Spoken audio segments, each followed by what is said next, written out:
Hey Jack, yeah man, looking at USO, uh, the first thing I'm thinking about is the correction in the summertime. You know, it moved in threes, right? Like one, two, three, and then the whole thing is a one, two, three, right? And they kind of subdivide in thirds, like one, like what I'm saying, one, two, three is here, and then this move down was also one, two, three. So you know, this correction right here was just a big old one, two, three down. Now this one is interesting. I thought this one was going to be similar to this, and I posted some charts, 3 weeks ago that suggested that, and then it broke here. But if you if you think markets can be have symmetry, this would be one, two, three. You could even argue this is one, two, three, and then this second half is one, two, three.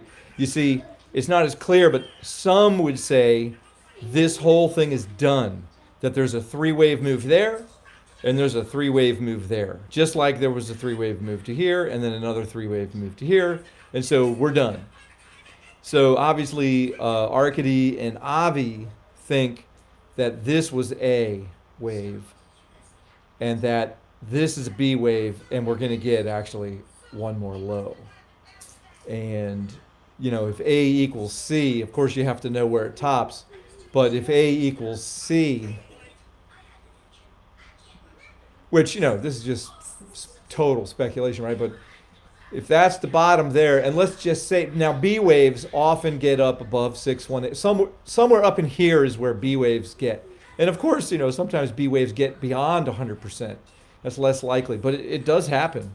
So let's just, for example's sake, if the B wave, if the B wave bounce, came back up to the 786, then the C wave would target, good Lord, 43. 43. So, so we already know that's possible. So how in the world would you be able to discern whether or not this is an A wave or if this is the bottom of wave four? How would you know? Well, that's why I don't track USO. I track crude itself. And I know that you've pointed out some very interesting subtle differences between the two and how you might be able to use that in your trading or get some more clues. But just regarding whether that bottom there was whether we're going for a B wave top or whether the bottom is in, I have to track crude. I guess you could track USO, but I just track CL, but it's going to be the same thing. So it's so clear to me now, right? If this correction that we're in now, if it terminates, the typical place for a wave four to terminate is somewhere between the 236 and the 382. Somewhere, just that would be the standard. So as it comes down, it's going to be really telling. Because if this bottoms somewhere in here, and then we complete and finish a five wave up, well, then that's your three. That's as you pointed out, that's your three. And then you get the four and the five. And then this is great because now what you would expect after something like that, if this is really wave four, this is all just wave one of five. Great. Well, now you can just look for a measured retrace and buy that. So this is one of the things I love about Elliott Wave. It really is remarkable. This is the kind of insight that you're just never getting. I cannot get this kind of insight from technicals. You just can't.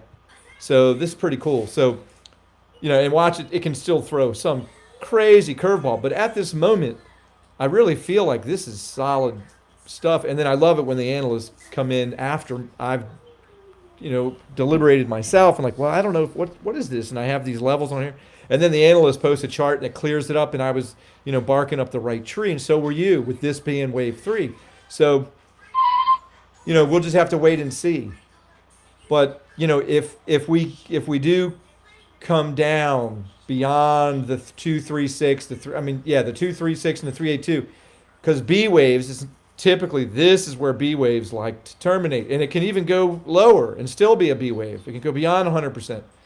But the cool thing is, if this is a B wave, I mean, if price does come all the way down this low, then we're not going to be stupid about it. So if that happens, then the C wave will be composed of 5 waves, and it'll be another impulse, but we won't be as likely to be fooled by a corrective move off of the top of this B wave. And by the way, these black lines over here indicate the measurement of the overall bounce. So again, if this is a B wave, this is where you could expect it to terminate. It's somewhere above the 618. It could go even higher. Sure, it can extend, absolutely, all the way up to here even. But the beautiful thing is, we're going to know. I think we're going to have a really good chance of knowing by whatever happens right here. So you asked me about USO, and I look at it and stuff, but I don't see any value in that for me personally, because I'm just too busy trading crude. I mean, I do trade USO, but even when I trade USO, I'm tracking CL. Anyway, I hope this. I don't know. I'm just babbling. See ya.